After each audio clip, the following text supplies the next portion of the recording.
I want to thank everybody that commented on the previous video about the electrical installation in the Backpackers Overlander.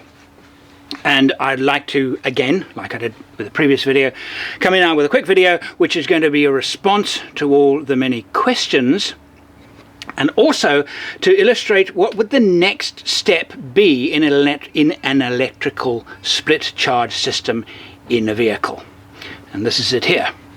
I'm Andrew St Pierre White. Join me as I share my passion for building four-wheel drive trucks and travelling to the remotest parts of the world. If you enjoy this video, please subscribe and remember to hit that notifications bell to make sure you catch our weekly videos.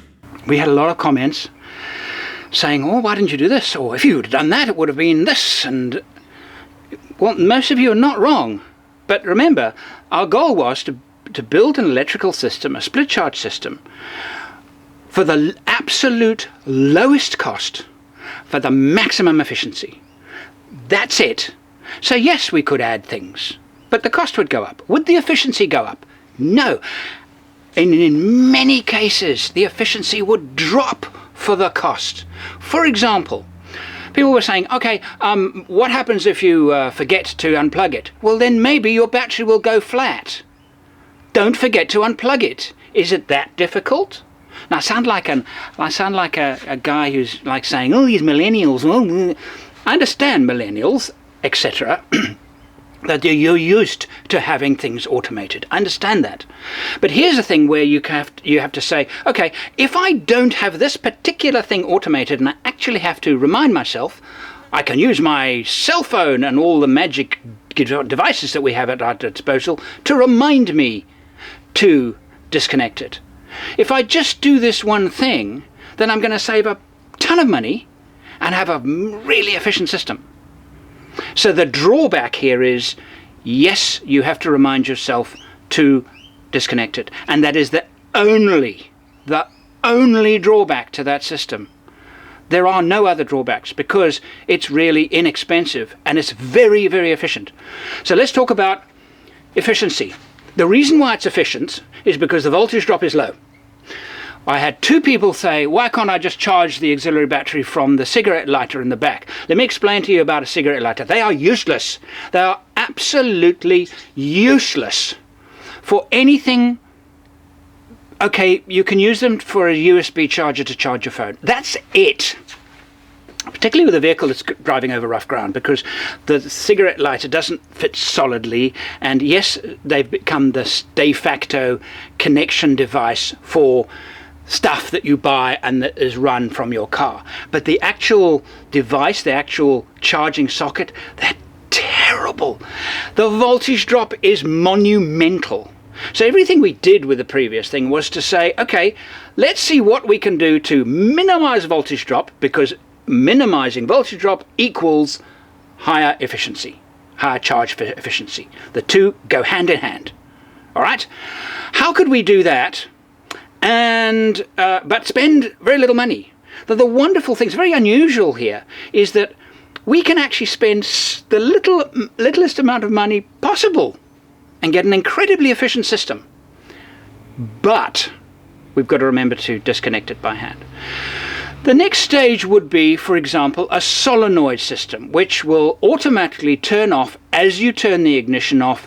It will disconnect the auxiliary battery. Yes, you can do that. They are far less efficient than what we built because the voltage drop is higher. Some of them are bad. B-A-D, bad. Because the developers have not focused on how can we build this and make it work with the minimal voltage drop. They've just designed it, and it's got lots of connections. We've used two primary connections between the two batteries, an Anderson plug and an Anderson plug. They have 6 or more, and all different size cables in the system, and you've got an electronic switcher, and they're complicated. They're not particularly expensive. They will absolve you of the responsibility of turning your battery, of unplugging your battery and remembering to do it. But the cost is you will get a less efficient charge. The system we designed is not particularly efficient because the moment there's a voltage drop, the auxiliary battery will never, ever get a 100% charge, ever. Okay, so the only way to get a charge is we used to use them, and we would charge our cars before a trip at night to get them to 100%, knowing that during the trip the batteries would gradually decrease and eventually would be at the end of the trip completely flat, because the day's driving wasn't a case of it not being long enough to charge the battery. The battery charging system was so inefficient, the battery would never get a decent charge, ever. Particularly bad with AGM batteries. They are particularly bad. All right. So the next step is, to me, the next step in efficiency isn't going a solenoid route. No, I don't like them at all because they're so inefficient, and they're all very similar. Some are worse than others, but none of them are efficient. So what do? You do a DC to DC charger, like I've got on the back of this battery box. Okay, here it is here. DC to DC charger. This is a Red Arc 25 amp unit, and the reason why DC to DC chargers are so efficient is that they don't reduce voltage drop. They eliminate voltage drop. In fact, they do more than eliminate voltage drop. They actually correct for the battery. In other words, you can set them for the chemical nature of the battery. You can tell them charge at this voltage, and it will charge at that voltage. So voltage drop is not an issue, is no longer an issue. That is no longer a measure of efficiency. The measure of efficiency is how good and how well developed the DC to DC charger is. And there are no terrible, I don't know of any really bad ones on the market, but there are some very good ones on the market. I think Red Arc is one of the best, and but there are others as well. I'm not sponsored by Red Arc. They do give me stuff. If I wasn't using a Red Arc, I would use a Victron. Okay. The principle is that it sorts out the efficiency losses on a straight cable system, such as we designed, or with a solenoid switching device. Those of inefficiencies are no longer an issue because DC to DC charging takes care of them, but it costs. So, you know, we weren't going to go down that road because but the difference in efficiency between a direct switching system that we built in the Xtrail and a DC to DC charger is monumental. And the interesting thing is that the United States of America is so far behind on this. Strangely, you still have solenoid systems built by the tens of thousands a month, as if they haven't heard of this new technology called DC to DC. And it is reasonably new technology, but actually it's over 10 years old. And I've been trying to spread the news. DC to DC is unbelievably good. You will suddenly think you've got another 5 batteries in your caravan, because they're being charged while I drive. Before, it never used to work properly. It works. All right, so there's my little rant. You have to find out what this is all about. If you are struggling with getting your trailer battery or your auxiliary battery charged in your boat or your caravan or your trailer or in your four-wheel drive, DC to DC is the answer, period. Okay, now, what would we do in Cam's vehicle? I love ranting about this kind of thing. What would you do in... I put it up there so you could see it. Cam's vehicle, what would we do? What would be the next stage? And I said that solenoid, no, just don't bother with it, would be a DC to DC. Okay, so one of the options, and I have actually acquired this for my Range Rover. So now, those of you who don't know, as one of my, I'm about to go and collect a 45-year-old Range Rover that I purchased in Victoria, and I'm about to go over, get on a plane, go over, work on it for a week and then drive it the 3,500 kilometers all the way to my home in Western Australia. And I'm going to be doing a bit of camping. I am not doing a monster trip. One doesn't do a monster trip in really remote areas with a vehicle that you don't know. So we're going to be spending most of our time on main roads, where if we have a problem we can, you know, we're not going to be really self-sufficient, a bit but not a lot, and we're hoping to do a little bit of camping. But I definitely want nice ice cold drinks, and I want to keep some food in the fridge. So the fridge is on its way. It's a Snowmaster 40 litre. It's being delivered in Melbourne. I like the Snowmaster fridges very much, so they have given me one, but I've worked with Snowmaster for a long time.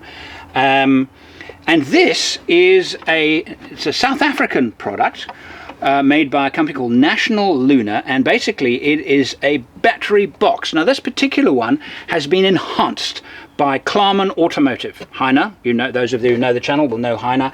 He took this very nice idea, well done those guys at National Lunar, you did a great job, very well thought out. Very well thought out. What Heiner did with it, he said, okay, let's take it a little bit further and add to it a DC-DC system on the back, DC-DC charging, and there you put your vehicle input there and your solar input there, and you now have a fully integrated battery system that you can pick up and move around. Let's put a battery in it. This is a Amptron 100 ampere hour lithium battery, and it drops in like that. It comes with a battery clamp, which I shall use, but I'm not going to put it in this very minute because this battery would actually be not traveling with me. I'll put the battery case in my suitcase, but not the battery.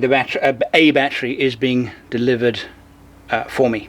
So everything is wired up for you, absolutely everything. Now, if you wanted to get the battery box on its own without Heiner's additions, then it becomes a great little DIY garage project, and you could add them yourself, but Heiner in this case has done it all for me, and he sells these in his store. So let's have a look to see what this thing can do for me. So there's the master switch. If I turn that on, I have a voltage there. It's giving at the moment 13.4 volts. I have here an angle plug, perfect for fridges, absolutely perfect for fridges. Don't use a fridge in a cigar lighter. Just don't use anything in there. As I said before, they're so inefficient because the fitting doesn't fit well. It never can, and in a bumpy road you get bad connections and voltage drop and lack of efficiency. USB, and that is what they call a Heller plug. So there is the plug socket, like that.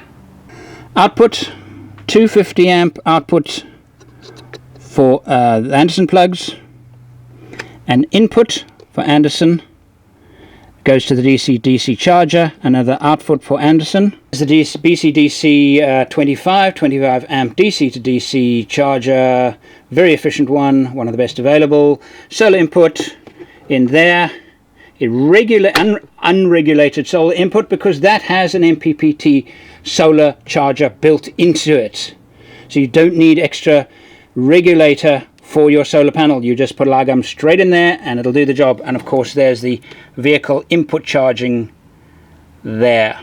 We have two more videos in the Nissan Xtrail series. Next one is on tires, and then we're going to talk about stuff that you need to take to keep yourself safe and things like that, and costings. We will be doing a full costing on it. Then I'm going to move the series over to the Range Rover, because the Range Rover, I'm not going to be using the Range Rover as a long distance overlander, but I will be using it as a short distance, you know, night here, maybe a weekend, that kind of thing, reasonably short. It's 45 years old. Okay, so I'm not expecting to use it for epic expeditions. I have a troop carrier on order, and the troop carrier is definitely not going to be part of the basic overlanders. Isn't that cool? I think that's fantastic. I actually think that is absolutely brilliant. I love it. I love it. Thank you for watching. If you haven't already, subscribe and click the notifications bell so you don't miss our weekly videos.